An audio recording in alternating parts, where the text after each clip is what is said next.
Olha, se a nossa relação fosse um filme, seria um romance tórrido, daqueles de deixar a plateia sem fôlego. Ele diz que eu sou Babilônia, maravilhosa, de Deus, e me faz sentir a mais linda de todas as cidades do mundo. Eu e o cinema. Ele acende a luz, eu brilho. Ele liga a câmera, eu vivo. Ele diz ação, eu rio.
Quando Américo Vespucci entrou na Baía de Guanabara, em 1501, ele olhou para o hoje Corcovado e disse: esse monte é o monte onde o Cristo foi atentado pelo diabo. Naquela cena da Bíblia, né, depois de muito tempo, virou a imagem do Cristo lá em cima, né?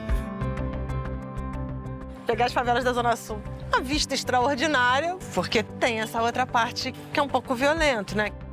Tem um conflito, né, aí.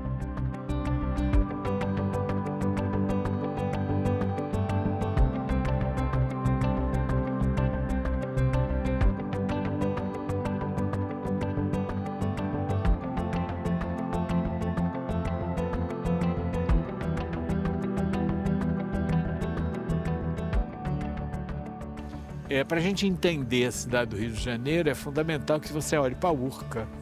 Não só para a Urca, para toda aquela enseada.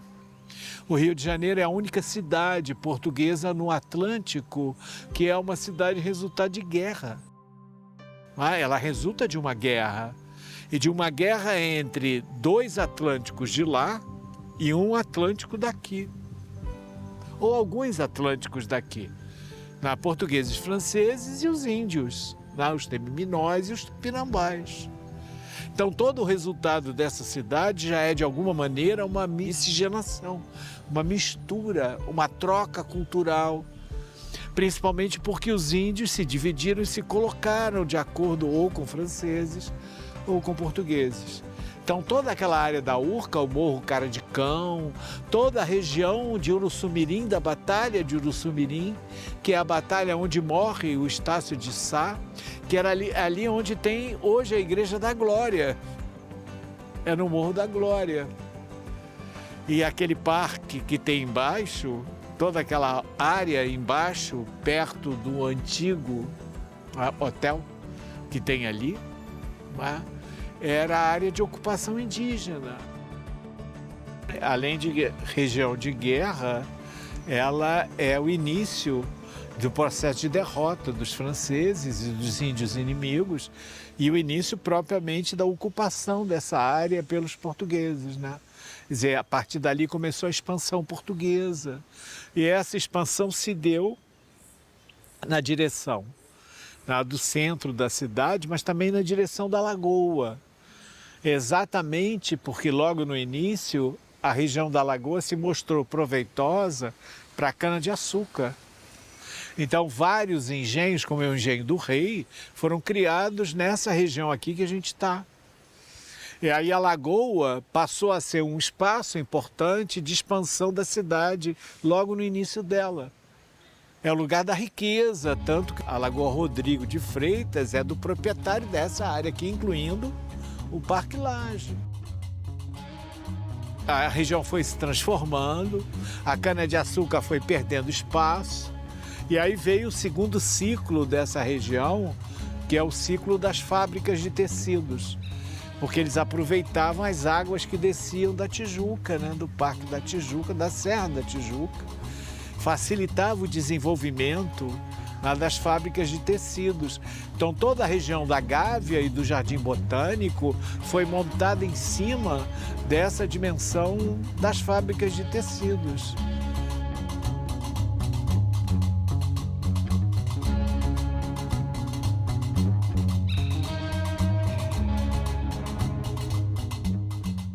Uma das coisas que eu mais gosto da Teletransporte Carioca é que ela é um conector de paisagens e histórias. Então você tem aqui histórias culturais, você tem histórias comunitárias, você tem histórias do Brasil acontecendo, você tem atrativos famosos da cidade do Rio de Janeiro e todo mundo se conectando pelos trechos da Teletransporte Carioca. Isso é muito legal. Se você vem lá da Zona Oeste, onde ela começa, o trecho 1, e ali você tem uma comunidade rural ainda muito forte e ativa dentro de uma cidade metropolitana como o Rio de Janeiro. Isso é incrível. Você imaginar que você ainda tem pessoas que vivem de uma agricultura de subsistência, de agricultura familiar, de criação de animais com fins de sustentabilidade. E aí você tem história da parte mesmo do Brasil colônia, você tem histórias da época da escravidão. E aí o próprio Parque Nacional da Tijuca, todos esses caminhos foram criados e foram construídos à mão pelos escravos, da época do Brasil Império. Então, isso é muito legal. Você vira atravessando, então você vem da Zona Oeste em direção à Zona Sul, que seria o trecho final dela, e aí você vai passando por várias histórias e ângulos diferentes de uma cidade que as pessoas não têm nem ideia. Então não é só uma questão de você ser montanhista, ser trilheiro, gostar de esportes de aventura. É também você gostar de história, você gostar de cultura, você querer conhecer um pouco mais da cidade onde você mora, que é riquíssima em história.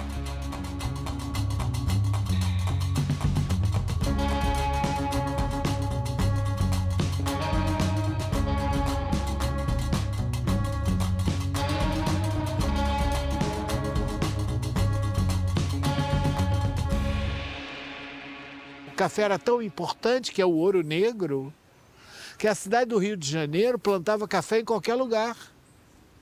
E a Floresta da Tijuca, evidentemente, que era um prato feito para fazer o plantio de café. Os interesses ingleses localizados ali na floresta, aqui na floresta, atrás da gente, elas liberaram esse processo de plantio de café e foram eliminando qualquer tipo de possibilidade de vida na região. Se a Floresta da Tijuca não tivesse sido reabilitada, essa montanha seria toda vermelha. Bom, então a floresta se transformou nessa referência maravilhosa para o lazer do Rio de Janeiro. Ou então para você se deliciar, como a gente fazia, com o clima. Quando estava muito calor, a gente subia o Alto da Boa Vista. Eu morei ali em Vila Isabel, perto da Tijuca. A gente subia para ficar mais confortável. Jogávamos bola em alguns lugares ali da subida. E várias coisas aconteciam, tipo a Isadora Duncan tomar banho nua na cascatinha, para desespero dos tijucanos que estavam na hora assim, do seu lazer de fim de tarde, e dá um rebu enorme, né? Então a cidade se reformulou exatamente em parte por conta dessas mudanças que aconteceram na Floresta da Tijuca. O replantio deu nova vida à cidade, diminuiu o calor, criou várias possibilidades e alternativas novas para a cidade. E agora a trilha faz um negócio interessante porque ela permite que você conheça o Rio de Janeiro inteiro, né? Daqui, da Zona Sul até a área da Zona Oeste, passando por vários lugares importantes, fazendas antigas, a Fazenda do Capão do Bispo, por vários lugares importantes que atravessam a linha amarela. Então, hoje, é uma pena que a nossa memória ainda seja muito frágil com relação a isso.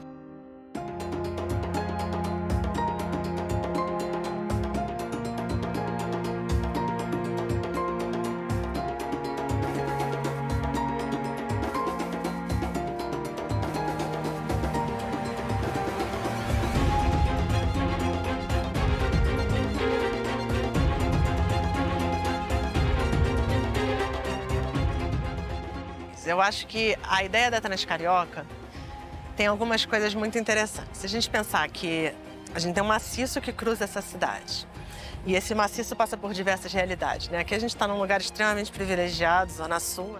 Ela até cruza, né, em alguns pedaços de favelas ou de ex-favelas, como aqui atrás da gente. Mas aqui é um espaço muito privilegiado. Mas se a gente segue a Transcarioca, acho que é interessante pensar que pode ser uma maneira de juntar a ideia da vida saudável, de fazer a trilha, da preservação do meio ambiente, com também um olhar de diversas realidades dessa cidade. Porque é uma cidade bastante díspara, com muitas realidades, bastante fragmentada, extremamente hierarquizada e compartimentada.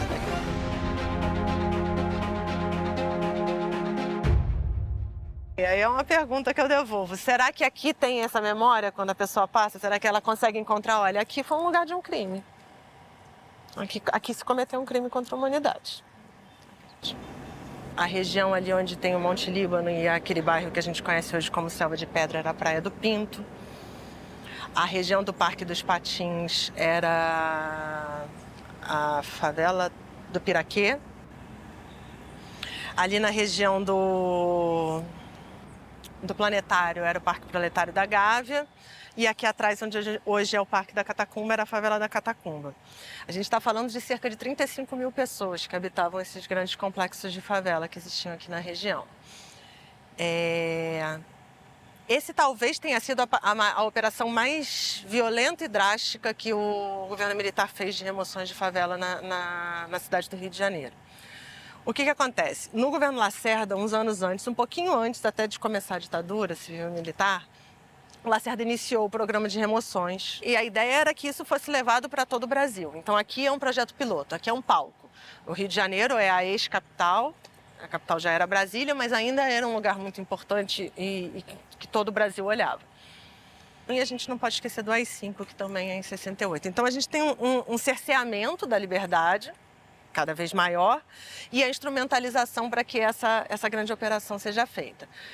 O primeiro grande projeto, que é esse projeto de remoção dessas 35 mil pessoas, chamava Plano 7 de Setembro. Ele é anunciado nessa virada de 68 para 69, que é o plano de erradicação dessas favelas.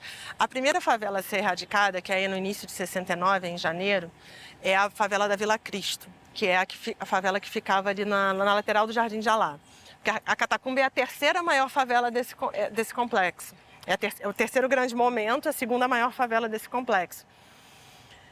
E essa remoção ela é extremamente negociada e vigiada. Não negociada de igual para igual, negociada na medida em que que eles conseguiram fazer. Então, as lideranças da favela sentam com eles e como é que a gente vai fazer isso de uma maneira que a gente não precise ter gente presa, ter morte, ter incêndio, ninguém destruído, ninguém apanhando. E a vigilância em cima da favela é imensa, porque quando se anunciava que uma favela ia ser removida, para alguma parte da população, que normalmente não era a população que estava na favela, era interessante participar do projeto do BNH, porque eram pessoas que tinham condição de pagar aquela prestação e que nunca entrariam num projeto habitacional. Só que essas pessoas, em geral, não estavam na favela. Então, tinha uma operação da inteligência da pessoa que está ali, que é: eu vou vender o meu lugar na favela, essa pessoa vem para cá e eu vou embora para outro lugar, construir minha casa em outro lugar e tenta sobreviver. E aí, aqui na Catacumba, isso foi fechado, foi vigiado de todas as maneiras, eles negociaram. Essa daqui, particularmente, fica um conflito durante quase 10 anos do que vai se fazer com esse terreno. O terreno fica vazio e depois desses 10 anos, aí a gente já está falando do final da década de 70, processo de anistia, volta de movimentos sociais e o movimento pela ecologia está começando a aparecer. E aí é criado um parque aqui nessa região, que é o parque que a gente tem até hoje.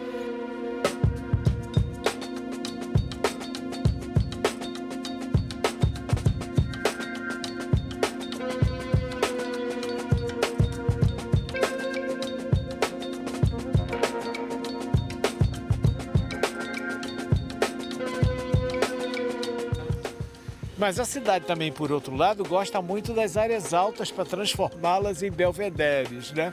E lugares para olhar a cidade. Então, a vista chinesa, por exemplo, que tem a ver com a relação com os chineses por conta do chá, etc., vira não só uma homenagem, mas uma ocupação que tem a ver com a fotografia, né? Quando a fotografia começa a se desenvolver aqui, as vistas são fundamentais, né? Tirar vistas dessa maneira, sim. Mas antes havia um outro quadro importante, né? Que eram as pinturas de paisagem, Debré e vários outros. Então, o Rio de Janeiro, pela sua dimensão física, pela sua estrutura espacial, permitia que essas relações se fizessem. Então, se você fizer uma história do Rio de Janeiro, você pode fazê-la com as pinturas de paisagem, depois com as fotografias da Malta, pegar todos os fotógrafos daqui do Rio e ter uma visão exatamente por isso. E o Dom Pedro, como gostava de olhar a cidade de cima, ia a cavalo. Primeiro ele ia a cavalo até Copacabana, né? Ele subia ali pela ladeira, hoje ladeira do Leme, e ia para Copacabana. Depois ele subia com a família para a área do Corcovado. E lá em cima eles faziam piqueniques e tal. Todo mundo queria ver o Rio de Janeiro, queria ter uma vista do Rio de Janeiro, porque essa é a visão do século XIX, né? Da pintura de paisagem, da vista em cartão postal. Então toda a imagem da cidade era representada dessa maneira, né? O Vitor Meirelles, por exemplo, fez o panorama da cidade, que era uma cidade em 360 graus, que fazia com que os visitantes não precisassem nem ver a cidade. Era só olhar o painel do Vitor Meirelles para saber o que era o Rio de Janeiro. E essa é uma ideia interessante da modernidade, né? Você não precisa conhecer a cidade, basta você ler um guia. Que aí você pode dizer que foi a Portugal ontem, né? Eu fui a Lisboa, porque ali tem todos os restaurantes que você quer dizer, tudo você pode falar. Então é essa coisa, né, do panorama como visão da sociedade a partir do século XIX, né?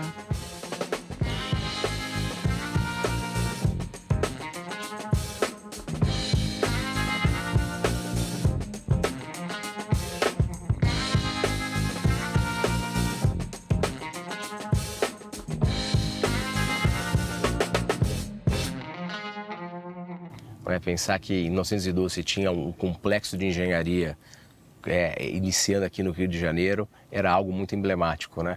E a dificuldade que se tinha, porque a Europa não era tão perto, não ficava somente a 12 horas, né, de viagem como é hoje, né? Era muito complexo você ter todos os materiais aqui para a operação do bondinho e nós começamos a fazer essa parte de engenharia interna. Então nós desenvolvemos um time de engenharia aqui muito capaz, muito sério, muito profissional e reconhecido internacionalmente. Até que em 1972, o Dr. Cristóvão Leite de Castro teve a ideia e falou o seguinte: a gente precisa reformular, revisitar o sistema já está muito cansado, vamos trazer aqui um novo sistema. Ele foi na Europa, desenvolveu o projeto, fabricou e trouxe aqui e lançou a nova cabine. Tem uma história muito curiosa. De 1912 a 1972, ou seja, por 60 anos, a cabine teleférica eram os famosos bondinhos. Bondinhos por quê? Porque se assemelhava ao bonde de Santa Teresa, então por isso o bondinho, era uma miniatura. Então ele era uma caixa fechada, não privilegiava a vista.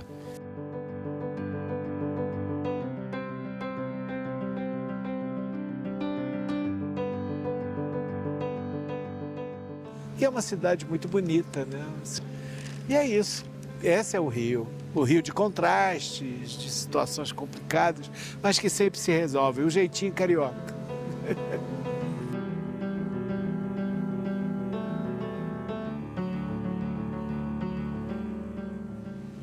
Quando você sobe as trilhas, e a trilha da Carioca é importante porque ela tem várias marcas desse processo.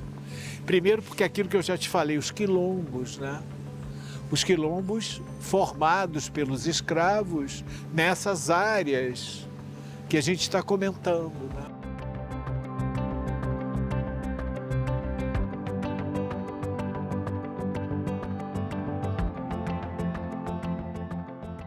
Além dos quilombos, de todas as partes da Transcarioca são trilhas dos africanos e trilhas dos indígenas.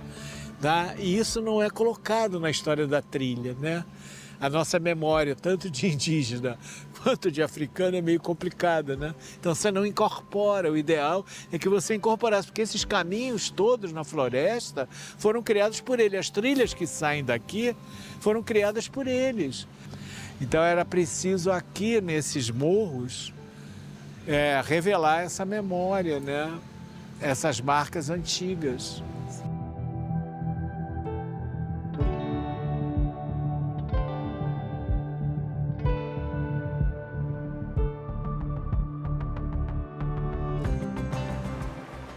Sou presidente da Associação Cultural Remanescente Quilombo do Camurim. Eu estou numa área, né, do Parque Estadual Maciço da Pedra Branca. A vertente é a entrada oficial para o Maciço da Pedra Branca, que é a vertente Camurim. E nessa vertente Camurim, próximo do açude, passa a trilha Transcarioca. A trilha Transcarioca é uma trilha de suma importância para o parque, que ela liga vários corredores ao entorno. E os caminhantes que venham fazer essa trilha, fazer suas travessias, que venha de maneira consciente, tranquila, e que seus lixos que vocês produzirem, que possa retornar com eles, não deixem na trilha, porque existem os animais silvestres. Então, com isso, acaba um animal desse se alimentando, comendo um plástico e acaba morrendo. Então, vamos cuidar, quem ama, cuida. E o espaço a qual eu pertenço, que é a parte de uma zona de amortecimento do Maciço da Pedra Branca, que está situado no Quilombo do Camurim, que é uma área de preservação histórica e ambiental também. Lá nós desenvolvemos nossos trabalhos culturais e ambientais. Então, desenvolvemos lá vários projetos, como de educação ambiental, cultural, histórico, e fazemos circuitos guiados também dentro do espaço, na área da arqueologia. E venha nos conhecer, é só seguir nossa página Quilombo do Camurim. Gratidão, quem ama, cuida.